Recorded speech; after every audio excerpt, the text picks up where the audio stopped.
su audio, no sé si está activo. Doctor, buen día. Nos ha tocado como grupo exponer meningoencefalitis vírica. Nuestros integrantes son Aguilar Morante Belén Keila, Kelali Mariana, Rebollo Miriam y Sepúlveda Pardo Andrea Astrid.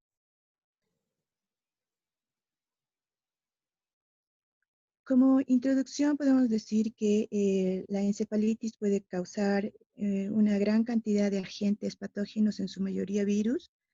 La encefalitis vírica es una infección parenquimatosa del encéfalo.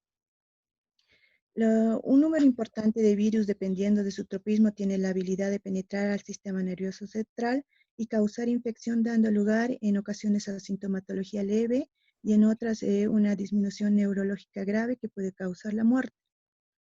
El diagnóstico de meningoencefalitis se basa sobre todo en lo que es la clínica, el análisis del líquido cefalorraquídeo, puede dar también una sintomatología sistémica, tiene una incidencia en menores de 1 año y en niños de entre 5 a 10 años de edad. Siguiente, por favor. Encefalitis transmitida por artrópodos. Los arbovirus son una causa importante de encefalitis, especialmente en las regiones tropicales del mundo. Estas pueden causar una morbilidad grave y una elevada mortalidad. Entre los tipos más frecuentes del hemisferio occidental se encuentran la encefalitis equina occidental, el virus del Nilo occidental, los virus venezolanos, etc. Todos estos virus tienen anfitriones animales e insectos vectores. Los arbovirus son transmitidos por los artrópodos, que succionan la sangre de un hospedador vertebrado a otro. Siguiente, por favor.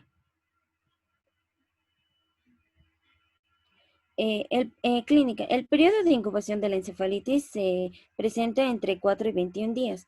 Al inicio, las manifestaciones son cefalea intensa, escalofríos, fiebre, náuseas, vómitos, etc. Posteriormente, los pacientes desarrollan síntomas neurológicos generalizados como convulsiones, confusión, delirios, estupor o coma, así como signos focales como asimetría refleja y parálisis ocular. Las secuelas pueden ser de leves a graves y comprenden un deterioro mental, cambios de la personalidad, afasia, etc. Siguiente, por favor. Morfología. Las encefalitis producen un cuadro histopatológico similar, que solo se diferencia en la gravedad y la extensión. En esta se puede apreciar una meningoencefalitis caracterizada por una acumulación de linfocitos a nivel perivascular, como se observa en la imagen izquierda. En ocasiones también se pueden presentar neutrófilos. También se ven zonas de necrosis en sustancia gris y sustancia blanca. Las células de la microglia también forman pequeños agregados alrededor de los lugares de necrosis, lo que se conoce como nódulos de microglia, los cuales se observan en la imagen derecha. Siguiente, por favor. Virus del herpes simple tipo 1. La encefalitis por herpes simple tipo 1 se presenta sobre todo en niños y adultos jóvenes. Aproximadamente el 10% de estos individuos tienen antecedentes de una previa infección herpética. Los síntomas de presentaciones habituales son alteraciones del estado de ánimo, de memoria, etc. En algunos pacientes, la encefalitis tiene una evolución subaguda y sus manifestaciones clínicas son la omnibulación, la ataxia y también las convulsiones. Siguiente, por favor. Morfología. La encefalitis herpética comienza en las regiones inferiores y medial de los lóbulos temporales y las circunvoluciones orbitarias de los lóbulos frontales. En la imagen izquierda se puede observar la destrucción extensa de los lóbulos frontales inferior y temporal anterior. La infección es necrosante y a menudo hemorrágica en las regiones más afectadas. Siguiente, por favor. Bueno, el virus del herpes simple tipo 2 Este principalmente está en la mucosa genital y es la causa principal del herpes genital, pero este también puede infectar nuestro sistema nervioso. En los adultos produce meningitis, pero lo más importante es que en un 50% de los neonatos nacidos por parto vaginal de mujeres con infecciones genitales que tienen herpes, estos neonatos adquieren infecciones durante el paso por el canal del parto y desarrollan una encefalitis grave. También en los individuos con VIH, el virus del herpes simple tipo 2 también puede producir una encefalitis hemorrágica y necrosante aguda. Siguiente, por favor. Lo que es el virus de la varicela zoster es una infección primaria por varicela, se manifiesta como uno de los exantemas infantiles. Es un virus que es frecuente en el sistema nervioso periférico y va a persistir en una infección latente en las neuronas de los ganglios sensitivos de la médula espinal y el tronco del encéfalo. Y la reactivación conduce a una erupción cutánea vesicular dolorosa en una distribución de los dermatomas sensitivos y es más frecuente en la parte torácica y trigeminal. El virus puede transportar también a lo largo de los nervios sensitivos hasta la piel, donde va a provocar una infección activa de las células epidérmicas. En los adultos, la reactivación de este virus, del herpes, generalmente se manifiesta con una erupción cutánea que es una vesícula dolorosa en una distribución del cuerpo. También está lo que afecta al sistema nervioso, precisamente porque está asociada a lo que es la arteritis granulomatosa y es una de las pocas y raras enfermedades que hay dentro de la varicela zoster. Siguiente, por favor.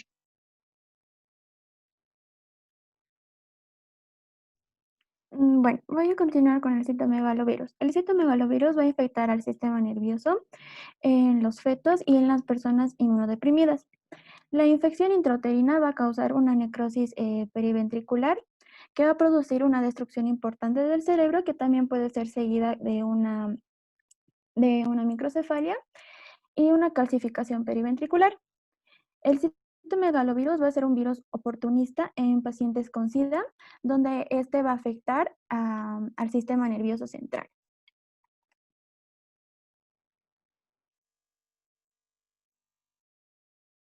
En su morfología vamos a tener que en pacientes inmunodeprimidos va a provocar una encefalitis.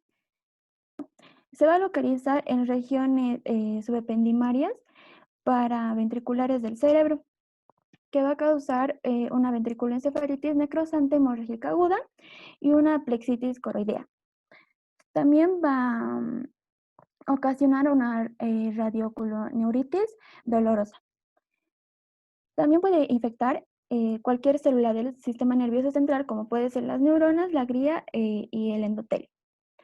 Se confirma el citomegalovirus con la prueba de inmunohistoquímica.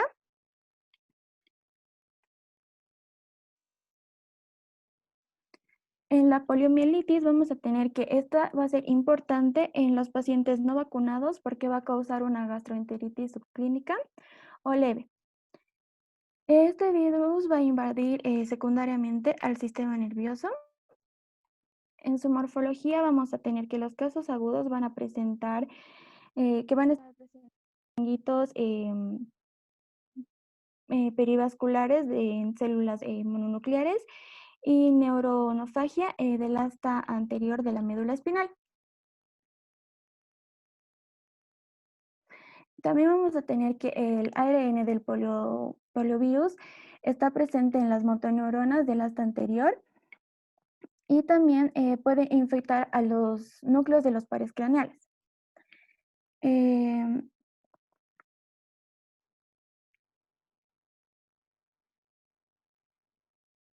En las características clínicas vamos a tener que se van a manifestar con una irritación meningia. También vamos a tener un cuadro en el que el líquido cefalorraquídeo va a ser compatible con una meningitis aséptica. También vamos a tener que cuando se afectan las motoneuronas de la médula espinal, se va a producir una parálisis flácida con pérdida de masa muscular, tener la destrucción de las motoneuronas que va a implicar una aparición de lo que es una paresia. También vamos a tener una afección del diafragma que va a tener un compromiso respiratorio que puede llegar a la muerte. La infección aguda se puede complicar con una miocarditis. 25 a 35 años después de que se haya iniciado esta infección, puede aparecer el síndrome de pospolio, que se caracteriza por la debilidad asociada a la disminución de masa muscular y dolor a la atribución a la pérdida de las neuronas. La rabia va a ser una encefalitis grave que va a ser transmitida por la mordedura de un animal afectado o mamíferos que pueden actuar como un reservorio natural. En su morfología vamos a tener que en una exploración externa del cerebro mostrar un edema grave y una congestión vascular. A nivel microscópico se va a mostrar una degeneración neuronal con una reacción inflamatoria en el tronco del encéfalo. Puede afectar también a las glándulas basales, a la médula espinal y a los ganglios de la raíz dorsal. En los cuerpos de Negri van a ser inclusiones citoplasmáticas redondeadas y ovaladas y eosinófilas que pueden localizarse en las neuronas piramidales del hipotálamo y en las células de Purkinje en el cerebro. Esto se va a detectar en el virus en los cuerpos de Negri con las técnicas de inmunohistoquímica. Las características clínicas vamos a tener que este virus va a ingresar al sistema nervioso por las vías ascendentes de los nervios neuroperiféricos, de los nervios periféricos alrededor de la herida que se ha causado por la mordedura. El periodo de incubación va a ser de 1 a 3 meses aproximadamente. Y las manifestaciones clínicas van a ser inespecíficas, pero generalmente el paciente va a sufrir de cefalea, fiebre y parálisis alrededor de la herida. El avance de la infección va a producir unas respuestas motoras involuntarias, también va a producir convulsiones, espuma en la boca y hidrofobia. El periodo de alternante de manía y estupor va a evolucionar al coma y finalmente la muerte del paciente por una insuficiencia respiratoria.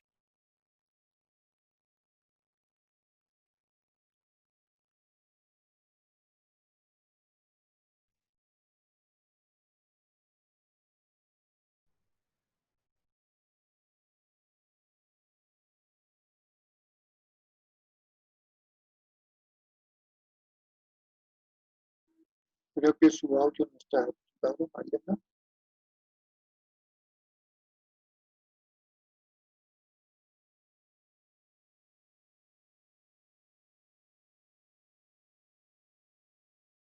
¿Hasta qué es la presentación? Grupo 4. No, doctor, falta 3, 4 diapositivas más, por favor. Continúen entonces.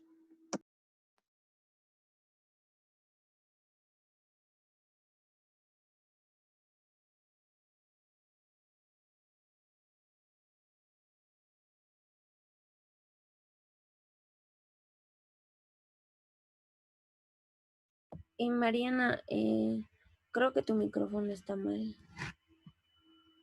Entré por mi celular. ¿Ahora me escuchan? Sí, ahora sí te escuchamos. Ok. El virus de la inmunodeficiencia humana. Como sabemos, el virus de la inmunodeficiencia humana o el VIH es un lentivirus que ocasiona la inmunodepresión de aquellas personas que lo han adquirido en el transcurso de su vida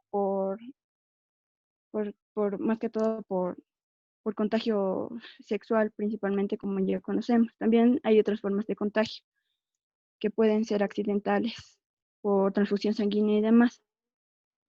Antes de los tratamientos antirretrovirales, se veían los pacientes que habían fallecido por esto, alteraciones neuropatológicas post-mortem en un 80-90%. Estos también se caracterizaban con mayor frecuencia de infecciones oportunistas, como linfomas primarios del sistema nervioso central, que correspondían a alto grado de células B positivas infectadas por el virus de Epstein-Barr. Y también después ya era frecuente ver lo que son las meningitis asépticas por el VIH. Estas se presentaban después de la seroconversión en un 10% de todos los pacientes. Se podía ver en las placas histológicas, se podía observar meningitis linfocíticas leves, inflamaciones perivasculares, como vemos en la primera imagen, y ciertas pérdidas de mielinización, debido a que existía una inflamación en la microglía. Como vemos en la segunda imagen, se observaban nódulos de microglía con afectadas linfocíticas. La microglía era afectada por la expresión de sus correceptores CD4 y de las quimiosinas, que son las más afectadas por el VIH, debido a que el VIH afecta más que todo a los linfocitos CD4.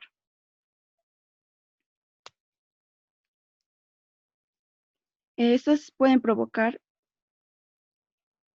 ciertas lesiones en las funciones y evolucionan más que todo de forma benigna en pacientes que ya ha sido controlada.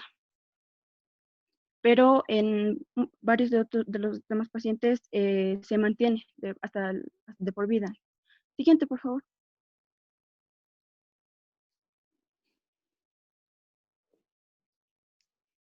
En la fase crónica se puede observar más que todo encefalitis por VIH. En las autopsias de pacientes con VIH se ha observado.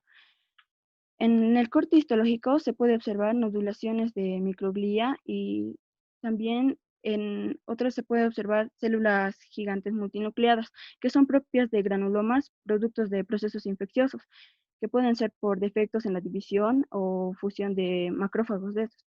Estas se pueden producir también con mayor frecuencia en el área de la sustancia blanca subcortical, en el diencéfalo o en el tronco del encéfalo.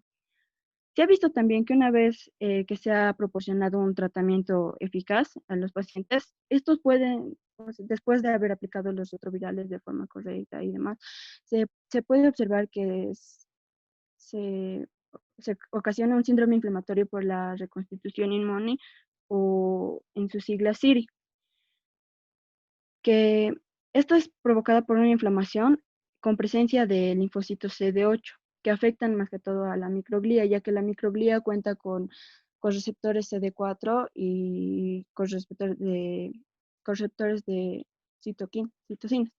Esta está asociada a la demencia, o bueno, se produce después una demencia asociada al virus al VIH, debido a que existe una desmielinización. Como podemos observar en la primera imagen, los ventrículos laterales, se puede observar una sustancia blanca normal, pero ya en la imagen B se puede observar una desmielinización. Siguiente, por favor.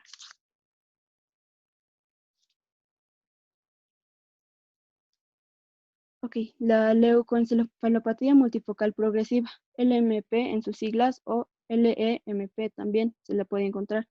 Esta es provocada por el virus del polioma GC. Este virus se encarga de infectar más que todo a los oligodendrocitos, que como sabemos los oligodendrocitos son parte de la macroglía, que se encargan de la mielinización de los axones.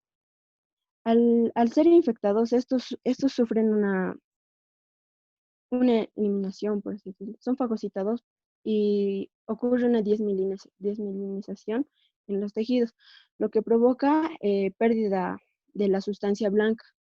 Como podemos observar en la imagen, como está infectado el tejido o la sustancia blanca en este caso, esta es ya fagocitada y eliminada, ocasionando que esta se vaya reduciendo. Y como si principales síntomas en un paciente podemos observar que tiene una pérdida de la coordinación, afasias, que es la pérdida de la habilidad del lenguaje, puede presentar pérdida de memoria. Generalmente esto se da debido a que en el paciente tiene inmunodepresión por tratamientos contra el cáncer, puede ser también debido al VIH y demás. Siguiente, por favor.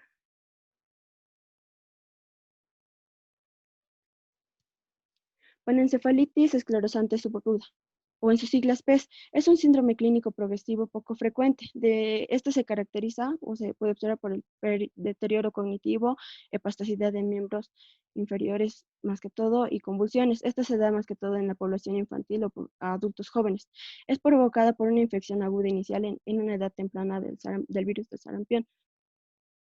Es en sí es el virus de sarampión alterado que afecta a la gliosis y puede provocar una gliosis, o se caracteriza, mejor dicho, una gliosis difusa con degeneración de la mielina.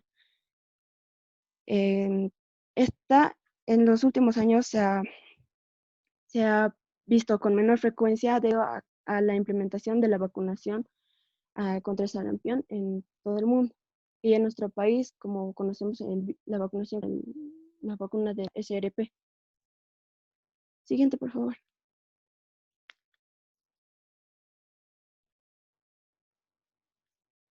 Esta es una tabla donde se muestra la encefalopatía por meningoencefalitis y los causantes que son los virus, porque en la mayoría de los casos es difícil o a veces imposible identificar el agente viral causante de lo que es la encefalitis. Y pues hay algunas excepciones como lo que es el virus herpes, pero actualmente o en el momento hay métodos que permiten identificar de manera rápida y confiable algunos virus implicados en la infección del sistema nervioso que pueden servir para conocer mejor la epidemiología de estas infecciones. Esa tablita me parece muy buena, colocando. Y obviamente va a ser pues pregunta también de examen, justamente el tipo de patología de agente etiológico viral, las encefalopatías virales. Bien, grupo, entonces, hasta acá es la presentación. En el tiempo vamos a dar paso a lo que ya